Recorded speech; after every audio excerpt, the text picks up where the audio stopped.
Bismillahirrahmanirrahim. Ey kavmim, Allah'ın size yazdığı kutsal toprağa girin. Sakın ardınıza dönmeyin.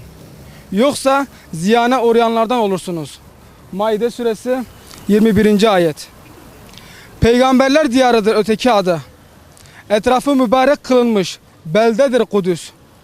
Ümmetin sancağıdır ve bir asırdan fazladır o sancak yerde. Uzun bir zamandır mağlup düşmüş bir ümmetin en büyük zafiyet nişanıdır. İşgal altındaki Kudüs.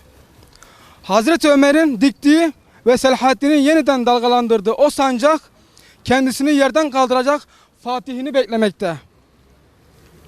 Mazlum ve mağdur Filistin halkının bütün mahrumiyetine rağmen son dönemlerde gösterdiği şanlı mücadele ümmetin yitirmeye yüz tuttuğu ümidini yeniden yeşertmiş, imanın ve azmin demirden perdeleri dahi parçalayacağını tüm dünyaya bir kez daha göstermiştir.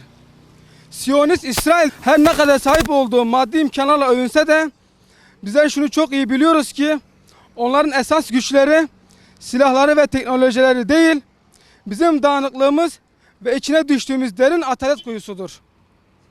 Nitekim tarih şahittir ki müminleri düşman karşısında üstün kılan çoklukları veya silahları değil, imanları ve inandıkları dava etrafında bir olup saf bağlamalarıdır. Bugün başta Kudüs meselesi olmak üzere ümmetin bütün meselelerin çözümü dönüp dolaşıp vahdet etrafında temerküz etmektedir. Çok iyi bilinmelidir ki ümmetin vahdeti için atılan her adım aynı zamanda Kudüs'ü özgürleştirmek için de atılmış bir adımdır. Diller Kudüs'e birleşirken ellerin birbirinden ayrı düşmesi tezatından bir an önce kurtularak her alanda vahdeti hedefleyen çalışmalara ağırlık verilmelidir.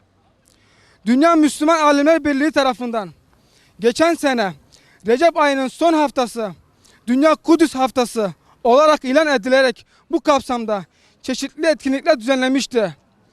Dünya Kudüs Haftası olarak ilan edilen Recep ayının son haftasında Kudüs davası için yapılacak etkinlikleri ve bütün çalışmaları son derece anlamlı buluyor ve desteklemeye inancımızın gereği olarak telakki ediyoruz. Siirt Üniversitesi Düşünce ve Medeniyet Topluluğu olarak Kudüs davası gibi yüce bir gayeye hizmet ettiğine inandığımız tüm çalışmaları bu canımızla destekliyoruz. Kudüs bizimdir. Yani bizim de olmaya devam edecek.